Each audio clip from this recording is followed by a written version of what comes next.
Hello, അപ്പോൾ നമ്മുടെ എല്ലാ കൂട്ടുകാരും ഹാപ്പി ആയിട്ടിരിക്കുകയെന്ന് വിശ്വസിക്കുന്നു കേട്ടോ. അപ്പോൾ എന്തായാലും നമ്മുടെ ആവണീസ് വ്ലോഗിൻ്റെ പുതിയൊരു വീഡിയോയിലേക്ക് എല്ലാവർക്കും സ്വാഗതം. പതിവ് പോലെ നമ്മൾ പറമ്പിൽ വന്നിരിക്കുവാണേ. അപ്പോൾ ഇന്ന് നമ്മൾ മരുന്നടിക്കുക കേട്ടോ. അപ്പോൾ അത് എന്തിനാണ് ചെയ്യുന്നതെന്ന് വെച്ചാൽ നമ്മുടെ ഈ ഒരു തണ്ടുവരപ്പനുണ്ടല്ലോ, അതിൽ തണ്ടിലൊക്കെ ഉണ്ടാകുന്ന ഒരു തണ്ടുവരപ്പൻ, അതേപോലെ തന്നെ കായ്കളൊക്കെ ഇങ്ങനെ ചൊറിക്കായ കാക്കുന്ന ഒരു ചൊറിപ്പേരുണ്ടല്ലോ, അപ്പോൾ അവർക്കെതിരെയാട്ടോ നമ്മൾ ഈ ഒരു മരുന്ന് കൊടുക്കാൻ വേണ്ടി പോകുന്നത്. അപ്പോൾ എന്തായാലും മരുന്നൊക്കെ നമ്മൾ ഡ്രമ്മിൽ താഴെ കലക്കിയിട്ട് അതിൽ നിന്ന് ഓസിട്ടിട്ടാട്ടോ നമ്മളിപ്പോൾ ഇതേപോലെ സ്പ്രേ ചെയ്തിട്ടാണ് അടിച്ചു കൊടുക്കുന്നത്. അപ്പോൾ ഒരു താഴ്ഭാഗം തൊട്ട് ഒരു മേൽഭാഗം വരെ നന്നായിട്ട് ആ തണ്ടിലായാലും മൊത്തത്തിൽ ഇങ്ങനെ കുളിപ്പിച്ചടിക്കാന്ന് പറഞ്ഞില്ലേ, ആ ഒരു രീതിയിലാണ് നമ്മൾ അടിച്ചുകൊണ്ടിരിക്കുന്നത്. ഇപ്പം നമ്മൾ കുറച്ചധികം ടൈമായിട്ടോ തുടങ്ങിയിട്ട്, കാരണം നമ്മൾ രാവിലെ വന്നാണ് നമ്മുടെ പരിപാടികളൊക്കെ രാവിലത്തെ വീട്ടിലത്തെ കഴിഞ്ഞപ്പോൾ നേരെ പറമ്പിലേക്ക് ഇറങ്ങിയിരിക്കുവാണ്. അപ്പോൾ ഒരു സെക്ഷൻ നന്നായിട്ട് അടിച്ച് കഴിഞ്ഞിട്ടുണ്ട്. അപ്പോൾ നമ്മൾ വേറെ സെക്ഷനിലേക്ക് കടന്നിരിക്കുവാണ്. അപ്പോൾ നമ്മൾ രണ്ടാമത്തെ സെക്ഷനും കൂട്ടിയിട്ടുണ്ട് കേട്ടോ മരുന്നൊക്കെ. അപ്പോൾ വെയിൽ എന്ന് പറഞ്ഞാൽ ഒരു രക്ഷയില്ലാത്ത വെയിലാണ്, തീ പൊള്ളുന്ന ഒരു വെയിലെന്ന് പറഞ്ഞാൽ. അപ്പോൾ അത്രയും കഠിനമായിട്ടുള്ള വെയിലാണ്. അപ്പോൾ അതിൻ്റെ ഇടയിലാണ് നമ്മൾ ഈ ഒരു ഏരിയയിൽ ഇങ്ങനെ അടിച്ചുകൊണ്ട് വന്നപ്പോഴാണ് ആ ഒരു സംഭവം കണ്ടത്. നോക്കി, നിറച്ചിങ്ങനെ വെള്ളമയമായിട്ട് ഇങ്ങനെ നിൽക്കുവാണ് നമ്മുടെ കാപ്പി. അപ്പോൾ ഇതെനിക്ക് തോന്നുന്നു ഇപ്പോൾ ഇടയ്ക്കിടയ്ക്ക് ഇട്ടിട്ട് ഇങ്ങനെ ഒരു ചെറിയൊരു ഗ്യാപ്പ് ഇട്ടിട്ട് ഇങ്ങനെ പൂത്തുകൊണ്ടിരിക്കുകയാണ്. അപ്പോൾ ഇതൊക്കെയെന്ന് പറയുമ്പോൾ ഒരു ടൈമിൽ നന്നായിട്ട് പൂത്തെളിഞ്ഞ കാപ്പികളഞ്ഞുണ്ട്. പക്ഷേ ഇതാ വീണ്ടും നോക്കി നന്നായിട്ട് പൂത്തിട്ടുണ്ട്. എനിക്ക് തോന്നുന്നു അന്ന് പൂക്കാത്ത കമ്പുകളൊക്കെ ആയിരിക്കും ചിലപ്പോൾ. നന്നായിട്ട് കേട്ടോ പൂക്കളുള്ളത്, നല്ല മണമെങ്കിലും കേട്ടോ ഒരു പൂവൊക്കെ കാണാൻ വേണ്ടിയിട്ടായാലും. ഇങ്ങനെ ഒരു കട്ടിക്കാട്ടോ ഓരോ ഇതിലും വലിയ ഡിസ്റ്റൻസിൽ അത്രയും ഇങ്ങനെ ഉണ്ടായിട്ടാട്ടോ ഓരോന്നിലും വന്നിട്ടുള്ളത്. അപ്പോൾ ഈ ഒരു ചെടി മാത്രമല്ല കേട്ടോ, ഇങ്ങനെ തൊട്ടടുത്തായിട്ട് ഈ ഒരു ഏരിയയിൽ കുറേ ഉണ്ട്. ഇതേപോലെ ഇങ്ങനെ പഞ്ഞിക്കെട്ട് പോലെ കേട്ടോ ഒരു പൂത്ത് നിൽക്കുന്നത്, അത്രയും നല്ല കട്ടിക്ക്. അതേപോലെ നോക്കി ഇതിൽ തേൻ കുടിക്കാൻ വേണ്ടിയിട്ട് ഒരു ആശാൻ ഇവിടെ എത്തിയിട്ടുണ്ട്. ഒന്നല്ലാണ്ട് ഇതിൻ്റെ ഇടയിൽ കൂടെ ഇങ്ങനെ ആ ഒരു മൂളൽ കേൾക്കുമ്പോൾ തന്നെ നമുക്ക് അറിയാട്ടോ അവരിവിടെ എത്തിയിട്ടുണ്ടെന്ന്. അപ്പോൾ ഈ ഒരു തേൻ കുടിക്കാൻ വേണ്ടിയിട്ട് നമ്മുടെ ഈ ഒരു കാപ്പി ഇതേപോലെ പൂത്ത് കഴിഞ്ഞാൽ ഇതുപോലെ തേനീച്ചകൾ എത്താറുണ്ട് കേട്ടോ. അപ്പോൾ നമ്മൾ അതിൻ്റെ ചുവട്ടിലൊക്കെ പോയി നിന്ന് കഴിഞ്ഞാൽ ചിലപ്പോൾ പണി കിട്ടും കൂടി ചെയ്യണം. അതുകൊണ്ട് നമ്മൾ സേഫായിട്ട് വേണം നിൽക്കാൻ വേണ്ടിയിട്ട്, കാരണം ആ ഒരു തേൻ കുടിക്കാൻ വേണ്ടിയിട്ട് വരുന്നതാണ് ഇവരൊക്കെ. എന്തൊരു വെയിലാണ് കഴിച്ചത്. അപ്പോൾ എല്ലാവരുടെയും നല്ല ചൂടായിരിക്കില്ല. അപ്പോൾ എന്തായാലും എല്ലാവരും സേഫായിട്ടൊക്കെ ഇരിക്കും. നമുക്കിപ്പോൾ പറമ്പിലേക്ക് ഇറങ്ങിയാൽ തന്നെ നമുക്ക് കുറച്ച് നേരം ഇങ്ങനെ നിൽക്കുമ്പോഴത്തേക്കും നമ്മൾ അത്രയും ടയേർഡായിപ്പോഴും. അത്രയും ഇങ്ങനെ പൊള്ളുന്ന വെയിലാണ്. സൂര്യൻ നമ്മുടെ തലയ്ക്ക് മുകളിൽ എത്തുന്ന ആ ഒരു ഫീൽ തന്നെയാണ് നമുക്കായാലും. അതേപോലെ തന്നെ അതിൻ്റെ തൊട്ട് പുറയിലായിട്ട് നിൽക്കുന്നത് നമ്മുടെ ജാതിയുടെ തൈയാണ്. അപ്പോൾ ജാതിയുടെ തൈയൊക്കെ അത്യാവശ്യം നല്ല രീതിയിൽ തട്ടൊക്കെ അടിച്ച് ഇങ്ങനെ ഉഷാറായിട്ട് കയറി വരുന്നുണ്ട്. അപ്പോൾ നമുക്ക് എന്തായാലും ബാലൻസ് ഉള്ളത് കൂടെ അടിച്ചു കൊടുക്കണം. അപ്പോൾ ഏട്ടൻ അവിടെ ബാലൻസ് ഉള്ളത് അടിച്ചുകൊണ്ടിരിക്കുന്നുണ്ട്. അപ്പോൾ ഞാൻ ഓസ് വലിക്കണം. ഓസ് നമുക്ക് ഇടയ്ക്കിടയ്ക്ക്, അതായത് നമുക്കിങ്ങനെ മൊത്തത്തിൽ ഇങ്ങനെ നമ്മുടെ ഏലം മാത്രമല്ലല്ലോ, അതിൻ്റെ ഇടയിൽ കൂടെ ആയാലും നമ്മുടെ കാപ്പി ആയാലും കുരുമുളകായാലും ഇങ്ങനെ ഓരോന്ന് ചെയ്തുകൊണ്ട് നമ്മൾ ഓസൊക്കെ ഇങ്ങനെ പ്രോപ്പറായിട്ട് വലിച്ചില്ലാന്നുണ്ടെങ്കിൽ എവിടെയെങ്കിലൊക്കെ കുടുങ്ങി പോകും. അങ്ങനെ നമ്മുടെ ഒരു സെക്ഷൻ കഴിഞ്ഞപ്പോൾ നമ്മുടെ അടുത്ത സെക്ഷനും കൂടി നമ്മൾ നന്നായിട്ട് കലക്കിയിട്ടതാ ഇതേപോലെ ഡ്രമ്മിലാട്ടോ. നമ്മൾ 200-ൻ്റെ ഡ്രമ്മാണ് നമ്മൾ മരുന്ന് കലക്കാൻ വേണ്ടി എടുത്തിട്ടുള്ളത്. അടുത്ത സെക്ഷൻ നമ്മളിതാ കലക്കിയിട്ടതാ ഒരു കുറച്ച് ഭാഗം നമ്മൾ പഠിച്ച് തീർന്നിട്ടുള്ളൂ. ബാക്കി നന്നായിട്ടിതാ ഉണ്ട്. അപ്പോൾ എന്തായാലും നമുക്കിനി ഇടയ്ക്കിടയ്ക്ക് ഇളക്കി കൊടുക്കണം. അതിനനുസരിച്ച് നമുക്ക് എന്തായാലും നമ്മുടെ ആ ഒരു സ്പ്രേ ചെയ്യുന്ന ഒരു ദിവസം ഉണ്ടല്ലോ, അപ്പോൾ അതിലേക്ക് നന്നായിട്ട് എല്ലാവരുടെയും നന്നായിട്ട് ഇളക്കി കൊടുക്കുന്നതനുസരിച്ച് ആ ഒരു കണ്ടൻറ്റ് എല്ലാവരുടെയും നന്നായിട്ടായിട്ട് നല്ല അടിപൊളിയായിട്ട് നമുക്ക് അടിച്ചു കൊടുക്കാനും കൂടി പറ്റും. ഇപ്പോൾ അത് ഇളക്കി കൊടുക്കാൻ വേണ്ടി. പിന്നെ ഈ ഒരു വോയിസ് ഓവർ ചെയ്യുന്ന ഒരു ടൈമിലായാലും ചെറിയ രീതിയിൽ സൗണ്ട് വ്യത്യാസം ഉണ്ടാവില്ല. അത് വേറെ ഒന്നല്ല കേട്ടോ, ജലദോഷം പിടിച്ചിട്ടുണ്ട്. അപ്പോൾ അതിൻ്റേതായ കുറച്ച് ബുദ്ധിമുട്ടൊക്കെ ഉണ്ട് കേട്ടോ. അതേപോലെ തന്നെ അവിടെ തൊട്ടടുത്തായിട്ട് തന്നെ വലിയൊരു കാപ്പിമരം പോയിട്ടുണ്ട്. അപ്പോൾ അതിലായാലും നിറച്ചിങ്ങനെ പൂത്തിളഞ്ഞ് നിൽക്കുവാണേ.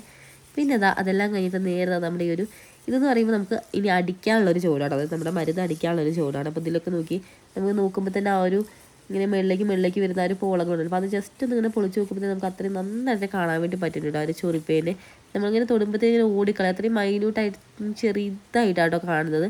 അപ്പോൾ എന്തായാലും ഇത് ഒരെണ്ണം ഉണ്ടെങ്കിൽ തന്നെ ആ ഒരു ചൂടിൽ പെട്ടെന്നായിരിക്കും ഇവിടെ സ്പ്രെഡ് ആകും. അപ്പോൾ എന്തായാലും നമ്മൾ ആ ഒരു പ്രോപ്പർ ടൈമിൽ അതിന് കൊടുക്കാനുള്ള ഒരു മെഡിസിൻ കൊടുക്കുകയാണെന്നുണ്ടെങ്കിൽ നമുക്കതിനെ കൺട്രോൾ ചെയ്ത് കൊണ്ടുവരാൻ വേണ്ടി ഒരു പരിധി വരെ നമുക്ക് കഴിയും കേട്ടോ. അതേപോലെ തന്നെ ഈ ഒരു കായിലൊക്കെ നന്നായിട്ട് ചൊറിയൊക്കെ പിടിച്ച് കഴിഞ്ഞാൽ നമുക്കത് മാർക്കറ്റിൽ കൊണ്ടുപോയി കഴിഞ്ഞാൽ അതിന് ഡിമാൻഡും ഉണ്ടാവില്ല. അതുപോലെ തന്നെ അതൊക്കെ സെക്കൻഡ് ക്വാളിറ്റിയിലാട്ടോ വരിക. അപ്പോൾ അതൊക്കെ നമ്മൾ ഇതേപോലെ നമ്മൾ പ്രോപ്പർ ടൈമിൽ ഇതേപോലെ മരുന്നൊക്കെ കൊടുക്കുന്നതിലൂടെ നമുക്ക് നന്നായിട്ടൊരു മാറ്റം കൊണ്ടുവരാൻ വേണ്ടി പറ്റും. എന്തായാലും നമ്മുടെ ഇവിടെ അതായത് നമ്മുടെ പഴയ ചൂടുകളുണ്ടല്ലോ, പഴയ ചൂട് ഏലങ്ങൾ. അപ്പോൾ എന്തായാലും അതിലൊക്കെ ഓൾമോസ്റ്റ് ഇപ്പോൾ അത്യാവശ്യം നന്നായിട്ട് തന്നെ ഉണ്ട്. അപ്പോൾ എന്തായാലും നമ്മളിപ്പോൾ കഴിഞ്ഞ ദിവസങ്ങളിലായിട്ടും ഈ ഒരു മെഡിസിൻ ചെയ്തിട്ടില്ലായിരുന്നു. അപ്പോൾ അതിൻ്റെയൊക്കെ ഭാഗമായിട്ട് നമുക്ക് എന്തായാലും അന്ന് ചെയ്തതിലൊക്കെ ആ ഒരു ചൂടൊക്കെ എടുത്തു കഴിഞ്ഞപ്പോൾ തന്നെ നല്ല രീതിയിൽ തന്നെ കുറവുണ്ട്. നമ്മൾ പുതുതായിട്ട് വരുന്ന ഒരു പോളയൊക്കെ പൊളിച്ച് നോക്കിയപ്പോൾ തന്നെ നമുക്ക് നന്നായിട്ടൊരു മാറ്റം കണ്ടിട്ടുണ്ട്. അപ്പോൾ എന്തായാലും നമുക്ക് ഇനി അടിക്കാനുള്ള ഒരു പെൻഡിങ് ഉള്ളതിലും കൂടി അടിക്കാം. അപ്പോൾ എന്തായാലും ഈ ഒരു മെഡിസിനൊക്കെ ആട്ടോ നമ്മളിതിലേക്ക് വേണ്ടിയിട്ട് നമ്മളിവിടെ കൊടുക്കാറുള്ളത്. അതേപോലെ തന്നെ ഈ ഒരു മെഡിസിനൊക്കെ യൂസ് ചെയ്യുമ്പോൾ അതിൻ്റെ അളവും കാര്യങ്ങളും കറക്റ്റ് ആവണം. അതേപോലെ തന്നെ കൂട്ടും കാര്യങ്ങളൊക്കെ കറക്റ്റ് ആയിക്കഴിഞ്ഞാൽ നമ്മൾ ഉദ്ദേശിക്കുന്ന ഒരു പ്രോപ്പറായിട്ടുള്ള റിസൾട്ട് കിട്ടുള്ളൂ. അപ്പോൾ ഇതിൽ അളവും കാര്യങ്ങളും തന്നെ നമ്മൾ ആഡ് ചെയ്യേണ്ട സംഭവങ്ങളൊക്കെ ഇതിൽ തന്നെ കറക്റ്റായിട്ട് മെൻഷൻ ചെയ്തിട്ട്, അതുപോലെ ഇതിൽ അടങ്ങിയിട്ടുള്ള കണ്ടൻറ്റ് ഉൾപ്പെടെ ഇതിലെല്ലാം മെൻഷൻ ചെയ്തിട്ടുണ്ടോ. അതേപോലെ തന്നെ ഈ ഒരു മോട്ടറിൻ്റെ സഹായത്തോടിയിട്ടാണ് നമ്മളിന്ന് നമ്മുടെ ഈ ഒരു ഏലത്തിന് മരുന്നടിച്ചു. അപ്പോൾ ഈ ഒരു റെഡ് കളറുള്ള ഓസ് കണ്ടോ. അപ്പോൾ ഈ ഒരു ഓസാട്ടോ നമ്മൾ ആ ഒരു മോട്ടറുമായിട്ട് കണക്ട് ചെയ്ത് വരുന്നൊരു ഓസ്. അപ്പോൾ ഈ ഒരു ഓസ് നമ്മൾ നേരെ അതിൻ്റെ ആ ഒരു അറ്റത്തായിട്ട് ചെറിയൊരു അരിപ്പ പോലത്തെ ഒരു സംഭവമായിട്ട് വരുന്നത്. അപ്പോൾ അത് നമ്മൾ നേരെ ഡ്രമ്മിലേക്ക് നന്നായിട്ട് മുങ്ങുന്ന രീതിയിൽ നന്നായിട്ട് ഡിപ്പ് ചെയ്ത് വെക്കേണ്ട. അപ്പോൾ ആ ഒരു രീതിയിൽ വെച്ചതിന് ശേഷം ഇതാ വേറെ ഹോസ് കണ്ടോ, നമ്മുടെ ആ ഒരു മോട്ടറായിട്ട് കണക്ട് ചെയ്തിരിക്കുന്ന ഹോസ്. അപ്പോൾ ആ ഒരു ഹോസിലൂടെയാണ് നമ്മുടെ മരുന്ന് ചെല്ലുന്നത്.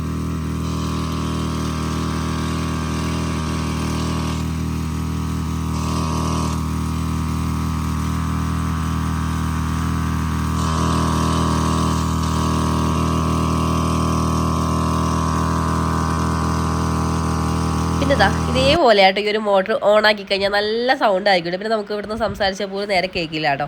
അപ്പോൾ എന്തായാലും ആ മോട്ടർ നന്നായിട്ട് വർക്ക് ചെയ്യുന്നത്. അപ്പോൾ എന്തായാലും നമ്മൾ ആ മേളിൽ അടിച്ചുകൊണ്ടിരിക്കുക കേട്ടോ. അപ്പോൾ നമുക്ക് ഒന്നുകൂടി നന്നായിട്ട് ഇളക്കി കൊടുക്കാം. ചെറിയൊരു ഡിസ്റ്റൻസിൽ നമ്മളിത് ഇടയ്ക്കിടയ്ക്ക് ഇളക്കി കൊടുക്കുന്നുണ്ട്. അപ്പോൾ എത്രത്തോളം നന്നായിട്ട് ഇളക്കി കൊടുക്കുന്നു അടി നന്നായിട്ട് ഇളകണം കേട്ടോ. ആ രീതിയിൽ വേണം നമുക്ക് ഇളക്കി കൊടുക്കാൻ വേണ്ടിയിട്ട്. അതായത് മേൽഭാഗം മാത്രമായിട്ട് ഇളക്കാതെ അടിയും കൂടി നന്നായിട്ട് ഇളകുന്ന രീതിയിൽ ഇളക്കുകയാണെന്നുണ്ടെങ്കിൽ നന്നായിട്ട് അടിയിലുള്ള ഒരു കണ്ടൻറ്റൊക്കെ എല്ലാവരും എത്തിയിട്ട് നല്ല അടിപൊളിയായിട്ട് നമുക്ക് ആ ഒരു മരുന്ന് ആ ഒരു ചെടിയിലേക്ക് നല്ല എഫക്റ്റീവായിട്ട് പിടിക്കും.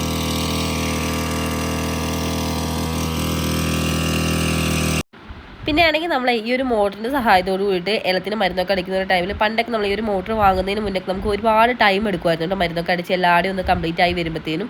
പക്ഷേ ഇത് എന്ന് പറയുമ്പോൾ നമുക്ക് ടൈം ഒരുപാട് ലാഭിക്കാൻ വേണ്ടി പറ്റും. കാരണം നേരത്തേനൊക്കെ അപേക്ഷിച്ച് കുറഞ്ഞ ടൈമിൽ തന്നെ നമുക്ക് പെട്ടെന്ന് തന്നെ കംപ്ലീറ്റ് ചെയ്യാൻ വേണ്ടി പറ്റും. അങ്ങനെ എന്തായാലും നല്ല രീതിയിൽ അത് ഇളക്കി കൊടുത്തിട്ടുണ്ട്. നമുക്ക് മേളിലേക്ക് പോകണം. അതേപോലെ തന്നെ ഓസ് ഇടയ്ക്കിടയ്ക്ക് ഒന്ന് വലിച്ചു കൊടുക്കാനൊക്കെ ഉണ്ട്. അപ്പോൾ നോക്കി ഈ ഒരു കാപ്പിയൊക്കെ പോയിരിക്കുന്നത് നല്ല ഹൈറ്റിലാണ്. അടുത്ത് വേറൊരു വെറൈറ്റി ഇനം കാപ്പിയാണ്. അപ്പോൾ നമ്മുടെ കയ്യിലൊരു 3 വെറൈറ്റി ഇനം കാപ്പിയാട്ടോ ഇപ്പോൾ അവൈലബിൾ ആയിട്ടുള്ളത്.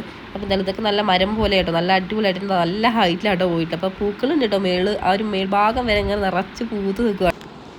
ഇനി നമുക്ക് നേരെ മേളിലേക്ക് പോവാം. കാരണം എന്താ ഈ ഒരു ഏരിയയിലാട്ടോ നമ്മൾ പഠിക്കുന്നത്. അതേപോലെ തന്നെ നമ്മൾ ഡ്രമ്മ് കുറച്ചുകൂടി ഇങ്ങോട്ടേക്ക് നീക്കി വെച്ചിട്ടുണ്ട്. നമ്മൾ ആദ്യം വെച്ച് അവിടെ നിന്ന് കുറച്ചുകൂടി മേളിലേക്ക് കയറ്റി കൊണ്ടുവരുന്നുണ്ട്. കാരണം നമ്മുടെ ആ ഒരു ഏരിയ കഴിയുന്നതനുസരിച്ച് നമ്മുടെ ഡ്രമ്മും നമ്മുടെ കൂടെ പോരുന്നുണ്ട് കേട്ടോ. അപ്പോൾ എന്താ ഇതും നല്ല രീതിയിൽ സ്പ്രേ ചെയ്യുന്ന രീതിയിൽ തന്നെയാണ് നമ്മൾ താഴ്ഭാഗം മുതൽ മേൽഭാഗം വരെ നന്നായിട്ട് കുളിപ്പിച്ച് അടിച്ചു കൊടുക്കുന്നത്. പിന്നെ അതായത് ഒരു ഓസിൻ്റെ ഒരു അറ്റത്തുണ്ടല്ലോ ഒരു വാൽവ് നമുക്ക് കൺട്രോൾ ചെയ്യാനൊക്കെ പറ്റും. അതായത് കൂട്ടണമെങ്കിൽ കൂട്ടാം, കുറയ്ക്കണമെങ്കിൽ കുറയ്ക്കാം, അങ്ങനെ പല രീതിയിൽ നമുക്കതിന് അടിക്കേണ്ട രീതിയിൽ ഇപ്പോൾ മേളിലേക്ക് കുറച്ചുകൂടി സ്പ്രേ വേണമെന്നുണ്ടെങ്കിൽ അതിനനുസരിച്ച് നമുക്ക് മാറ്റം വരുത്താം. അങ്ങനെ നമുക്ക് ഇഷ്ടാനുസരണം കൺട്രോൾ ചെയ്ത് കൊണ്ടുവരാൻ വേണ്ടി പറ്റും കേട്ടോ അതിൻ്റെ അറ്റത്തുള്ള ഒരു വാൽവ് നമുക്ക്. അപ്പോൾ എന്തായാലും നമുക്കിന് കുറേ അടിക്കാനുണ്ട്. പിന്നെ ഈ ഒരു ഏരിയ എന്നൊക്കെ പറയുമ്പോൾ നമുക്ക് അങ്ങനെ കാടോ കാര്യങ്ങളൊന്നും ഇല്ലല്ലോ, ഫുള്ള് നീറ്റ് ആൻഡ് ക്ലിയർ ആയിട്ട് കിടക്കുകയാണ്. അത് വേറൊന്നുമല്ല, നമ്മൾ നന്നായിട്ട് തന്നെ ഏലൊക്കെ ഒരുക്കാനുള്ളതെല്ലാം ഒരുക്കി സെറ്റാക്കിയതിന് ശേഷമാണ് നമ്മൾ ഈ ഒരു മരുന്നൊക്കെ അടിച്ചു കൊടുക്കുന്നത്. പിന്നെ വെയിലിൻ്റെ ചൂട് ഇങ്ങനെ ദിനം പ്രതി കൂടിക്കൊണ്ടിരിക്കുമ്പോൾ ഏലം കർഷകർക്ക് എന്നൊക്കെ പറയുമ്പോൾ നല്ല രീതിയിൽ തന്നെ നന കൊടുക്കേണ്ട ഒരു ടൈം കൂടിയാണ്. പ്രത്യേകിച്ച് നമ്മളിതുപോലെ എന്തെങ്കിലും മെഡിസിനൊക്കെ കൊടുക്കുന്ന ഒരു ടൈമിലാണെങ്കിൽ അന്ന് മഴ എന്തായാലും കിട്ടിയിട്ടും കൂടി ഇല്ലാന്നുണ്ടെങ്കിൽ നന്നായിട്ട് നന കൊടുക്കണം. എന്നാൽ തന്നെ അതിന് നല്ല രീതിയിൽ പിടിക്കുകയും ചെയ്യുള്ളൂ. അതേപോലെ തന്നെ അതിന് വേറെ ഡാമേജോ കാര്യങ്ങളൊന്നും ഇല്ലാതിരിക്കണമെങ്കിൽ നല്ല രീതിയിൽ തന്നെ നന കൊടുക്കണം. എന്നാലും നമ്മൾ വൈകുന്നേരങ്ങളിലും അതുപോലെ തന്നെ രാവിലെയൊക്കെ ആട്ടോ നനയ്ക്കാറ്. കാരണം നല്ല വെയിലൊക്കെ നമുക്കിങ്ങനെ എല്ലാ ടൈമിലൊന്നും നനയ്ക്കാറില്ല, 2 നേരം വെച്ചിട്ടാണ് നമ്മൾ നനയ്ക്കാറുള്ളത്. പിന്നെ എല്ലാവരും നനയത്തും കൂടി വേണം. അപ്പോൾ എന്തായാലും നമ്മൾ താഴെ മോട്ടറിൽ നിന്ന് ഹോസ് കണക്ട് ചെയ്തിട്ടാണ് നമ്മൾ നനയ്ക്കാറ്. അപ്പോൾ രാവിലെ നമുക്ക് എല്ലാം ഒന്നും നനച്ച് എത്താറില്ല. അതുകൊണ്ട് നമ്മൾ രാവിലെയും കുറച്ച് നനയ്ക്കും, അതുപോലെ തന്നെ വൈകിട്ട് നനയ്ക്കും. അങ്ങനെയാണ് നൈറ്റാണ് കൂടുതലും നമ്മൾ നനയ്ക്കുന്നത്. അപ്പോൾ നൈറ്റ് ആകുമ്പോൾ നമുക്ക് ആ ഒരു വെയിലിൻ്റെ ചൂടോ കാര്യങ്ങളൊന്നും ഇല്ല, നല്ല അടിപൊളിയായിട്ട് നനയ്ക്കാനും കൂടി പറ്റുമല്ലോ. അപ്പോൾ എന്തായാലും ആ രീതിയിലാട്ടോ നമ്മളിവിടെ ഫോക്കസ് ചെയ്ത് കൊണ്ടുപോകുന്നത്. പിന്നെ ഇതുപോലെ ചൊറിപ്പേനൊക്കെ വന്നു കഴിഞ്ഞാൽ നമ്മൾ പ്രോപ്പറായിട്ട് തന്നെ അതിനെ മെയിൻറ്റെയിൻ ചെയ്യണം. അതായത് ആ ഒരു കറക്റ്റ് ടൈമിൽ തന്നെ ഇതുപോലെ തന്നെ മരുന്നൊക്കെ നമ്മൾ അടിച്ച് കൊടുക്കുകയാണെന്നുണ്ടെങ്കിൽ വേറെ ചെടികളിലേക്കൊന്നും ഒരുപാട് അങ്ങനെ സ്പ്രെഡ് ആവാതെ നമുക്കതിനൊരു ലെവലിൽ മെയിൻറ്റെയിൻ ചെയ്ത് കൊണ്ടുപോകാനും കൂടി പറ്റും. അപ്പോൾ എന്തായാലും നമ്മളിപ്പോൾ കണ്ട വഴിക്കുക നമ്മളെന്തായാലും മരുന്നടിക്കുന്നത് തുടങ്ങിയിട്ടുണ്ട്. അപ്പോൾ എന്തായാലും ഇതാ നമുക്കിനി ഒരു പകുതി ഏരിയ എത്തിയിട്ടുണ്ടെങ്കിൽ നമുക്ക് എന്തായാലും ഇന്നത്തോടു കൂടി തീരുമെന്ന് ചോദിച്ചൊരു ഡൗട്ടാണ്. അപ്പോൾ ഇന്ന് തീർന്നില്ല എന്നുണ്ടെങ്കിൽ നമുക്ക് നാളെ രാവിലെ ഒന്നുകൂടി ഇറങ്ങിയിട്ട് ബാലൻസ് ഉള്ളതെല്ലാം നമുക്കൊന്ന് അടിച്ചു കൊടുക്കണം.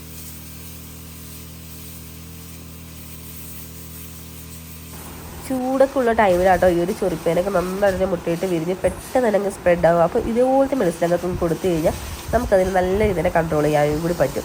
അതേപോലെ തന്നെ ഈ ഒരു ചൊറിപ്പേനൊക്കെ വന്നു കഴിഞ്ഞാൽ നമ്മുടെ ആ ഒരു കായലുണ്ടാകുന്ന ഒരു ഗ്ലൈസിങ് ഒക്കെ നന്നായിട്ട് തന്നെ കുറച്ച് ഒരു കായൊക്കെ ഫുള്ളിങ്ങനെ ചൊറി പിടിച്ചാൽ നേരത്തെ കാണിച്ചില്ല ആ ഒരു ടെക്സ്ചർ ആയിരിക്കുമല്ലോ. പിന്നെ നമുക്ക് അറിയാമല്ലോ മാർക്കറ്റിൽ കൊണ്ടുപോയാൽ എത്രയായാലും നമ്മുടെ ഒരു കായയുടെ ആ ഒരു കാണാനുള്ള ഒരു ഭംഗിയും ഗ്ലൈസിങ്ങും അതുപോലെ തന്നെ കായ അത്യാവശ്യം നല്ല സൈസ് അതിനനുസരിച്ചിട്ടൊക്കെയാണ് നമുക്ക് അതിനൊരു ഡിമാൻഡ് കിട്ടാറുള്ളത്. അതേപോലെ തന്നെ നമ്മുടെ ഈ ഒരു കായുടെ സൈസിനെയൊക്കെ നന്നായിട്ട് ബാധിക്കുന്നതുകൊണ്ട് തന്നെ നമ്മളിതുപോലെ പ്രോപ്പർ ടൈമിൽ ട്രീറ്റ് ചെയ്താൽ മാത്രം മതി. അതുകൂടാതെ നമ്മുടെ ഈ ഒരു തണ്ട് തുരപ്പിൻ്റെ കാര്യം ഞാൻ പറഞ്ഞല്ലോ. അപ്പോൾ തണ്ടിലുണ്ടാകുന്ന ഒരുതരം പുഴുക്കളാണ് ഇത് തണ്ട് തുരപ്പിന് കാരണമാകുന്നത്. അപ്പോൾ ഈ ഒരു തണ്ടിൻ്റെ ഉള്ളിലേക്ക് തുളഞ്ഞ് കയറിയിട്ട് അതിൻ്റെ ഹെൽത്തി ആയിട്ടുള്ള നല്ല സോഫ്റ്റ് ആയിട്ടുള്ള ഭാഗങ്ങളൊക്കെ ഉണ്ടാവും ഈ ഒരു തണ്ടിൽ. അപ്പോൾ അതെല്ലാം കടിച്ച് തിന്ന് ആ ഒരു തണ്ടിൻ്റെ ഒരു ഗുണമേന്മ മൊത്തത്തിൽ പോയിട്ട് തണ്ട് എന്താ പറയുക ശോഷിച്ചിങ്ങനെ ഒടിഞ്ഞ് വീഴാനാവുന്ന രീതിയിലൊക്കെ ആവട്ടെ നല്ല രീതിയിൽ തന്നെ തണ്ട് തുരപ്പൻ ബാധിച്ചിട്ടുള്ള ഒരു തൈയൊക്കെ ആണെന്നുണ്ടെങ്കിൽ പിന്നെ ഏതൊരു ഫീൽഡായാലും ഉണ്ടാവും ഒരുപാട് തടസ്സങ്ങളും കാര്യങ്ങളൊക്കെ. പിന്നെ അതൊക്കെ നമ്മൾ എങ്ങനെ നേരിട്ട് മുന്നോട്ട് പോകുന്നു എന്നുള്ളതിലാണല്ലോ കാര്യം. അതുകൊണ്ട് ഇതൊക്കെ ഇതിൻ്റെ ഭാഗം. പിന്നെ നമ്മൾ ചെയ്യുന്ന ഒരു പ്രവൃത്തിയിൽ നമ്മൾ കൺസ്റ്റൻ്റ് ആയിട്ട് വർക്ക് ചെയ്യുക. അതേപോലെ തന്നെ തുടക്കത്തിൽ കൊടുക്കുന്ന ഒരു കെയറിങ്ങും കാര്യങ്ങളൊക്കെ ആ ഒരു അവസാനം വരെ കൊടുക്കുകയാണെന്നുണ്ടെങ്കിൽ നമുക്ക് നല്ല റിസൾട്ട് തന്നെ എല്ലാ ഫീൽഡിലും നമുക്ക് കൊണ്ടുവരാൻ വേണ്ടി പറ്റും. അപ്പോൾ എന്താണ് നമുക്കിനി ബാക്കി കുറേ അടിക്കാൻ കേട്ടോ. അപ്പോൾ എന്താണ് ഞങ്ങൾ ബാക്കിയുള്ള മെഡിസിനൊക്കെ നല്ല രീതിയിൽ അടിച്ചു കൊടുക്കും. അതുപോലെ തന്നെ നമ്മുടെ കയ്യിൽ ഇപ്പോൾ ഏലത്തിൻ്റെ തട്ടുകൾ കൊടുക്കാനുണ്ടോ എന്നൊക്കെ ചോദിച്ചിട്ട് എനിക്ക് ഒരുപാട് കമൻസ് ഒക്കെ വരാറുണ്ട്. ഇപ്പം നിലവിൽ കൊടുക്കാനില്ല കേട്ടോ. അപ്പോൾ എന്തായാലും ഉണ്ടെന്നുണ്ടെങ്കിൽ നമ്മളെന്തായാലും അപ്ഡേറ്റ് ചെയ്യുന്നതായിരിക്കും. അപ്പോൾ എന്തായാലും ഇന്നത്തെ കുഞ്ഞു വിശേഷത്തിലേക്കുള്ളൂ. അപ്പോൾ നമ്മുടെ വീഡിയോ ഇഷ്ടപ്പെട്ടാൽ ലൈക്ക് ചെയ്യാൻ മറക്കല്ലേ. നെക്സ്റ്റ് അടിപൊളി വിശേഷങ്ങളൊക്കെ ആയിട്ട് അടുത്തൊരു വീഡിയോയിൽ കാണുന്നതന്നെ ബൈ. അപ്പോൾ എല്ലാവരും സേഫ് ആയിട്ടും ഹാപ്പി ആയിട്ടിരിക്കൂ.